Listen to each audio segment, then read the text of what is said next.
ITC chapter యొక్క summary ఈ వీడియోలో మాట్లాడతాం. ఈ వీడియోలో మొత్తం ఐటీసీ చాప్టర్ గురించి ఒక సమ్మరల్‌గా ఏమేమి కవర్ అయితాయి, ఈ చాప్టర్‌లో ఈ చాప్టర్ మనకి ఏం చెప్పాలనుకుంటుందనేది ట్రై చేద్దాం. ఏంటంటే మొత్తం 3 కేటగిరీస్ కింద విడగొట్టామనుకో ఈ చాప్టర్‌ని. ఒకటేంటంటే సెక్షన్స్, ఇంకోటేమో జీఎస్టీ 1, 2A, 2B, 3B అంటాడు. ఇంకోటేమో సర్క్యులర్స్. ఇలా డివైడ్ చేస్తే జీఎస్టీఆర్ 1, 2A, 2B, 3B ఏం చెప్తదంటే, ఎప్పుడైతే నీ సప్లయరు నీకు సప్లై చేసినప్పుడు వాడు జీఎస్టీఆర్ 1 ఫైల్ చేయాలి. అది నీకు 2Aలో, 2Bలో రిఫ్లెక్ట్ అయితది. ఆ తర్వాత నువ్వేం అంటే రిసిపియంట్ పాయింట్ ఆఫ్ వ్యూలో మాట్లాడుతున్నా. రిసిపియంట్ ఏం చేయాలి? జీఎస్టీఆర్ 3Bలో మొత్తం ఐటీసీ కాన్సెప్ట్ ప్రకారం ఏమేమి తీసుకోవాలి, ఏం ఎక్స్క్లూడ్ చేయాలి, ఏం కలపాలి, ఏం మైనస్ చేయాలని చెప్పి మొత్తం ఎంటైర్‌గా ఇప్పుడు జీఎస్టీఆర్ 1కి, 2Aకి, 3 ఈట్లికి టైమ్ లిమిట్స్ ఏమైనా ఉన్నాయా? ఆ టైమ్ లిమిట్స్ ఉంటే ఏ టైమ్ లిమిట్స్ లోపల ఏ పని చేయాలి? ఇలా మొత్తం ఒక సమ్మరల్‌గా ఈ జీఎస్టీఆర్ రిటర్న్స్ గురించి మాట్లాడతాడు. ఆ తర్వాత మనం వెళ్ళిపోతే సెక్షన్స్‌కి. సెక్షన్స్‌లో the first most important section ఏంటంటే సెక్షన్ 16.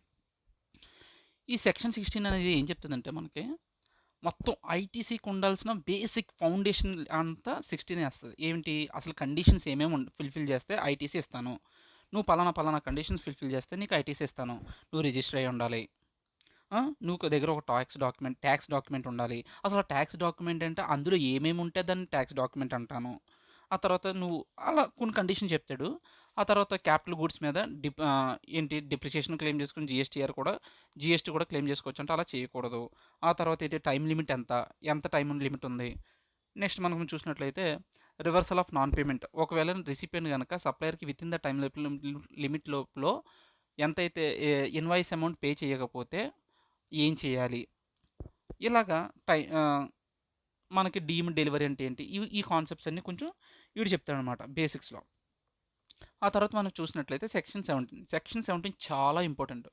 సెక్షన్ 16, సెక్షన్ 17 తెలిస్తేనే నీకు ఐటీసీలో ఒక మూమెంట్ వస్తుందన్నమాట, ఒక ఫ్లో వెళ్తూ ఉంటుంది. లేదంటే నీకు స్ట్రక్గా బ్రేక్స్ వస్తుంది ఉంటుంది. నీకు ఈ 16, 17 అనేది బాగా క్లారిటీ ఉందంటే నీకు ఒక మంచి స్మూత్ ఫ్లో అనేది ఉంటుంది చాప్టర్ అంతా. సెక్షన్ 17 ఏం మాట్లాడతాడంటే మెయిన్ ఇంపార్టెంట్ థింగ్ ఇది మాట్లాడేది అపోర్షన్మెంట్ గురించి మాట్లాడతాడు. అపోర్షన్మెంట్ అంటే ఏంటి? నార్మల్గా ఏం మాట్లాడుతుంది ఐటీసీలో, నీ అవుట్వర్డ్ సప్లై అనేది ఎప్పుడైతే ట్యాక్సిబుల్ అవుతుందో అండ్ అది బిజినెస్ పర్పస్కి వాడతావో అప్పుడే దానికి సంబంధించింది ఐటీసీ తీసుకోని చెప్తాడు. ఇప్పుడు బిజినెస్కి ఎంత ఇవ్వాలి, నాన్ బిజినెస్కి ఎంత ఇవ్వాలి, ట్యాక్సిబుల్కి ఎంత, నాన్ ట్యాక్సిబుల్ సప్లైస్కి ఎంత, ఐటీసీ ఏ రేషియోలో తీసుకోవాలి, ఇన్పుట్స్కి ఎలా తీసుకోవాలి, క్యాపిటల్ గుడ్స్కి ఎలా తీసుకోవాలి, ఇదంతా కూడా మనకి అపోర్షన్మెంట్ లైక్ ఈ 17 సబ్సెక్షన్ అనేది సెక్షన్ 17 అనేది మాట్లాడుతూ ఉంటారు. ఆ తర్వాత మనం చూసినట్లయితే ఎగ్జంప్టెడ్ సప్లైస్. ఒక సప్లైని నార్మల్ జీఎస్టీ యాక్ట్ ప్రకారంగా సప్లై ఎగ్జంప్ట్ సప్లై అంటే ఇక్కడ ఏమంటాడు, దాన్ని ట్యాక్సిబుల్ సప్లై అంటాడు. అక్కడ ఎగ్జంప్టెడ్ అయితే ఇక్కడ ట్యాక్సిబుల్ అంటాడు, ఇక్కడ ట్యాక్సిబుల్ అయితే అక్కడ ఎగ్జంప్టెడ్ అంటాడు. సో ఈ ఐటీసీ 17 సబ్సెక్షన్ 3 ప్రకారంగా దీని మీద క్వశ్చన్ కూడా అడుగుతున్నాడు స్పెషల్గా. ఏంటి జీఎస్టీ పరంగా నీ ఎగ్జంప్టెడ్ సప్లైస్ ఎంత, ఐటీసీ సెక్షన్ 17 సబ్సెక్షన్ 3 ప్రకారం నీ ఎగ్జంప్టెడ్ సప్లైస్ ఎంత అని అడుగుతాడు. అంటే ఏంటి, ఒక సప్లైని ఒక దాంట్లో ఎగ్జంప్ట్ అవుతుంది, ఇంకో దాంట్లో ట్యాక్సిబుల్ అవుతుంది. ఆ క్లాసిఫికేషన్ ఎలాగా అని చెప్పి కొన్ని కండిషన్ చెప్తాడు. అది ఆ తర్వాత బ్యాంక్స్, ఫైనాన్షియల్ ఇన్స్టిట్యూషన్స్ వీళ్ళు ఐటీసీని ఎలా అవైల్ చేసుకోవచ్చు అది మాట్లాడతారు. ద మోస్ట్ ఇంపార్టెంట్ థింగ్ ఏంటంటే బ్లాక్డ్ క్రెడిట్స్ చాలా ఇంపార్టెంట్. బ్లాక్డ్ క్రెడిట్స్ తెలిస్తేనే ఐటీసీ చాప్టర్లో ఒక మెయిన్ గ్రిప్ వస్తుంది అనమాట. ఈ ఐటీసీ చాప్టర్లో బ్లాక్డ్ క్రెడిట్స్ మళ్ళీ 3 కేటగిరీస్ కింద విడగొట్టాడు. ఎలాగా, మోటార్ వెహికల్స్కి ఎలాగా, వర్క్స్ కాంట్రాక్ట్కి ఎలాగా, ఇన్పుట్స్ అండ్ ఇన్పుట్ సర్వీసెస్ ఎలా అని చెప్పి ఇదంతా మనకి సెక్షన్ 17 మాట్లాడుతూ ఉంటుంది. సెక్షన్ 17 అయిపోతే సెక్షన్ 18 ఏం చెప్తుందంటే మనకి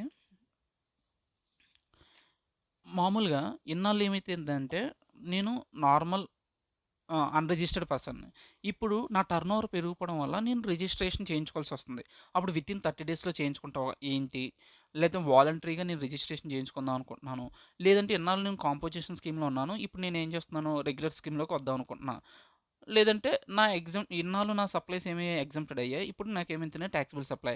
ఈ అన్ని కేసెస్లో కూడా నా క్లోజింగ్ స్టాక్ మీద ఐటీసీ తీసుకోవాలంటే నేను ఏ కండిషన్స్ ఫుల్ఫిల్ చేయాలి, ఏ కండిషన్స్ ఫుల్ఫిల్ చేస్తే నాకు ఇస్తారు, ఆ తర్వాత టైం లిమిట్స్ ఏంటి, ఆ క్లోజింగ్ స్టాక్ ఎప్పుడు లోపల కొనాలి, ఒకవేళ నా దగ్గర ఇదంతా మనకి 18(1) సెక్షన్ మాట్లాడుతుంది. దాని తర్వాత మనం చూసినట్లయితే ఏముంటుందంటే, ఒకవేళ నా దగ్గర ఉన్న ఐటీసీని నా కంపెనీని వేరే వాడికి అమాల్గమేట్ చేసినప్పుడు కానీ, డీమర్జర్ చేసినప్పుడు కానీ, ఆ ఐటీసీ యొక్క ట్రాన్స్ఫర్ ఎలా జరుగుతుంది, అండ్ ఇంకోటి ఏంటంటే అట్ ద ఎండ్ మళ్ళీ నేను ఇందాక జిఎస్టీలోకి రిజిస్ట్రేషన్ అవ్వడానికి చెప్పాను కదా, అలాగే జిఎస్టీ నుంచి ఎగ్జిట్ అవుదాం అనుకుంటున్నాను రిజిస్ట్రేషన్ నుంచి. ఇన్నాళ్ళు నేను రిజిస్టర్డ్ పర్సన్, ఇప్పుడు కాంపోజిషన్ స్కీమ్లోకి వెళ్దాం అనుకుంటున్నా. అలాగే ఇప్పుడు ట్యాక్సిబుల్ సప్లైస్ కాస్త నా ఏమైపోయాయి, ఎగ్జామ్షన్ సప్లైస్ అయిపోయాయి, నా రిజిస్ట్రేషన్ క్యాన్సిల్ చేయించుకుందాం అనుకుంటున్నాను. ఇలా ఈ అన్ని కేసెస్లో ఇప్పుడు మళ్ళీ క్లోజింగ్ స్టాక్ మీద ఐటీసీ ఇస్తారా ఇవ్వరా, ఇస్తే ఎలా ఇస్తారు, ఇవ్వకపోతే ఎలా ఇవ్వరు, అసలు ఎందుకు ఇవ్వరు, అసలు దాని కండిషన్స్ ఏంటి, అక్కడ ఏ ఫామ్స్ ఫిల్ చేయాలి, ఇవన్నీ కూడా సెక్షన్ 18 మాట్లాడుతుంది. అలాగే దాంతోపాటు ఇంకోటి ఇంట్రెస్టింగ్ ఏంటంటే, నేను ఇప్పుడు క్యాపిటల్ గుడ్ కొనుక్కున్నప్పుడు నేను ఐటీసీ తీసుకుంటా. మళ్ళీ నేను క్యాపిటల్ గూడ్ వేరే వాడికి అమ్మేసినప్పుడు ఆ ఐటీసీలో ఎంతవరకు నువ్వు మళ్ళీ జీఎస్టీ పే చేయాలి గవర్నమెంట్‌కి. ఇలాగ 18 సబ్‌సెక్షన్ 6 అనేది మాట్లాడుతది. సో, ఇది సెక్షన్ 18. నెక్స్ట్ ఇంకా ఇయన్నీ ఈ 2 చిన్న చిన్న సెక్షన్‌లనమాట. ఇవన్నీ. మోస్ట్ టైమ్ కన్జ్యూమింగ్ ఏంటంటే సెక్షన్ 17, సెక్షన్ మెయిన్ ఇదే. దాని తర్వాత ఏదో కొద్దిగా 18 ఉంటది. ఇది బేసిక్స్. ఓకే. నెక్స్ట్ సెక్షన్ 19 ఏం మాట్లాడతాడంటే జాబ్స్ వర్క్ ప్రొవిజన్స్ అనమాట. జాబ్ వర్క్ ప్రొవిజన్స్ గురించి మాట్లాడతారు. ప్రిన్సిపల్ నాకు ఒక పని చేసి పెట్టని చెప్పి జాబ్ వర్క్ కాంట్రాక్టర్కి ఇస్తాడు. ఆడేం చేయాలి, ఆడ ఆ పని చేసి మళ్ళీ నా గూడ్స్ నాకు తిరిగి ఇచ్చేయాలి. అలా టైం లిమిట్ ఎంత ఉంది, క్యాపిటల్ గూడ్స్కి టైం లిమిట్ ఎంత ఉంది, నార్మల్గా ఇన్పుట్స్ మీద టైం లిమిట్ ఎంత ఉంది, వాడు ఏ ఏ ఫామ్స్ ఫిల్ చేయాలి, వాడు టర్న్ ఓవర్ ఎంత ఉంటే ఎలా బిహేవ్ ఏ ఏ టర్న్ ఓవర్ని బట్టి ఏ ఏ ఫామ్స్ ఎప్పుడు లోపల ఇయర్లీ రిటర్న్స్ ఎలా ఇవ్వాలి, ఇదంతా మాట్లాడేది జాబ్ వర్క్స్ కాంట్రాక్ట్. ఒకవేళ విత్ ఇన్ దిస్ టైం లోపల నీకు నీ జాబ్ వర్కర్ తిరిగి ఇవ్వకపోతే దాన్ని సప్లై అనుకుంటానంటాడు. ఇలా కొన్ని పాయింట్స్ అన్ని జాబ్ వర్క్స్ కాంట్రాక్ట్లో మాట్లాడతాం, జాబ్ వర్క్స్ ప్రొవిజన్స్లో మాట్లాడతాం. ఆ తర్వాత ఏంటంటే ఇన్పుట్ సర్వీస్ డిస్ట్రిబ్యూటర్. ఈ ఇన్పుట్ సర్వీస్ డిస్ట్రిబ్యూటర్ గురించి సమ్మరీ చెప్పాలంటే ఏం లేదు. ఒక హెడ్ ఆఫీస్ ఒకటికి పెద్ద కంపెనీకి ఏముంటుంది, హెడ్ ఆఫీస్ ఒకటి ఉంటుంది, దానికి డిఫరెంట్ డిఫరెంట్ బ్రాంచెస్ ఉంటుంది. మొత్తం ఇన్పుట్స్ అందరి దగ్గర కలెక్ట్ చేసుకొని ప్రతి ఇన్వాయిస్ మీద ఏ హెడ్ ఆఫీస్ కలెక్ట్ చేసుకొని హెడ్ ఆఫీస్ నుంచి ప్రతి బ్రాంచ్కి ఐటీసీ డిస్ట్రిబ్యూట్ చేస్తే వెళ్తాడనమాట. అందుకే నేను ఏమన్నానంటే ఇన్పుట్ సర్వీస్ డిస్ట్రిబ్యూటర్ అంటాం. ఓకే. ఇప్పుడు ఎవడికి ఎంత ఇవ్వాలి, ఎలా ఇవ్వాలి, అక్కడ కండిషన్స్ ఏంటి, ఏమేమి ఫుల్ఫిల్ చేయాలి, ఇవన్నీ కూడా మనకి ఈ సెక్షన్ 2021 మాట్లాడుతుంది. దాని తర్వాత మనం చూసుకున్నట్లయితే సర్క్యులర్స్. సర్క్యులర్స్లో మనకు మెయిన్లీ ఒక 4 సర్క్యులర్స్ ఉన్నట్టున్నాయి. ఏంటి, వారంటీ. నా ల్యాప్టాప్ ఉందండి, నా ల్యాప్టాప్ పాడైపోతే విత్ ఇన్ వారంటీ పీరియడ్లో ఉందనుకో నాకు ఫ్రీగా సర్వీస్ చేసి పెడతాడు కదా. దానికి ఏమన్నా పార్ట్స్ పడితే ఆడే డబ్బులు కొని ఆడే పార్ట్లు పెడతాడు. ఆ పార్ట్ల మీద జిఎస్టీ ఐటీసీ ఎలా క్లెయిమ్ చేసుకోవాలి, మళ్ళీ నేను ఎక్కడ డైరెక్ట్ మ్యానుఫ్యాక్చర్ దగ్గర తీసుకోను కదా, నేను డీలర్ దగ్గర తీసుకుంటా. డీలర్కి మ్యానుఫ్యాక్చరర్కి మధ్య ఉన్న ఈ పార్ట్స్ సంబంధించి ట్రీట్మెంట్ ఎలా జరుగుతుంది, వాళ్ళిద్దరి మధ్య కండిషన్స్, వాళ్ళిద్దరి మధ్య ఐటీసీ ఎలా అపోర్షన్ చేసుకుంటారో, ఈ అన్ని పాయింట్లు మనం ఒక సర్క్యులర్లో చూస్తాం. ఆ తర్వాత క్రాస్ చార్జ్. ఇందాక ఇన్పుట్ సర్వీస్ డిస్ట్రిబ్యూటర్లు ఎలా అయితే చెప్పానో అలాగే క్రాస్ చార్జ్ ఏంటంటే, ఇక్కడ ఒక బ్రాంచ్ అనేది డిఫరెంట్ డిఫరెంట్ బ్రాంచెస్ ఉంటాయి. అందులో ఒక బ్రాంచ్ ఏం చేస్తుందంటే ఆ ఐటీసీ ఇన్పుట్స్ అన్నీ కలెక్ట్ చేసుకొని ఈ బ్రాంచ్ నుంచి డిఫరెంట్ డిఫరెంట్ బ్రాంచెస్కి ఏం చేస్తాం, మన దగ్గర ఉన్న ఐటీసీని డిస్ట్రిబ్యూట్ చేసుకుంటూ వెళ్తాం. అది క్రాస్ చార్జ్ మాట్లాడుతుంది. అక్కడ అసలు దాని మూమెంట్ ఏంటి, ఇప్పుడు అది అక్కర్లేదు అనుకో యాక్చువల్లీ, అంటే ఈ అటెంప్ట్కి అది వేస్ట్ అనుకుంటా. నెక్స్ట్ దాని తర్వాత మనం ఎక్కడికి వెళ్తామంటే హెడ్ ఆఫీస్కి బ్రాంచ్ ఆఫీస్కి మధ్య ఏమైనా సర్వీసెస్ కానీ వాల్యూ అయినా ట్రాన్సాక్షన్ జరిగినప్పుడు దాని డిస్టెంట్ పర్సన్స్ కింద మనకేంటి, దీని నుంచి మనకి రూల్ నెంబర్ 28 వాల్యూ ఆఫ్ సప్లైలో రూల్ నెంబర్ 28కి ఇంటర్లింక్ ఉంటుంది అనమాట. ఈ సర్క్యులర్కి దానికి, అంటే వీళ్ళ మధ్య హెడ్ ఆఫీస్కి బ్రాంచ్ ఆఫీస్కి మధ్య ట్రాన్సాక్షన్ జరిగినప్పుడు వాల్యూ ఎలా డిటర్మైన్ చేస్తామని మాట్లాడతాడు. ఆ తర్వాత నువ్వు చూస్తే ఒక యాపిల్, ఫర్ ఎగ్జాంపుల్ ఇక్కడ యాపిల్ అనేది ఒక ఎగ్జాంపుల్. ఎప్పుడైనా సరే ఒక ల్యాప్టాప్ కానీ ఏమైనా కొనుక్కున్నప్పుడు షాప్లో ఆ కొనుక్కున్న టైంలో మనం ఏం చేస్తాం, దాని మీద ఎక్స్ట్రా కవరేజ్ లాంటివి కానీ సరే లైక్ ఫర్ ఎగ్జాంపుల్ ఏంటంటే ఇక్కడ యాపిల్ స్టోర్లో యాపిల్ ప్రోడక్ట్ తీసుకున్నప్పుడు ఏం చేస్తాడంటే వాడు యాపిల్ కవరేజ్ అని ఇస్తాడు. నార్మల్ ఫోన్ మీద ఎంత పడుతుంది, 28% పడుతుంది అనుకో.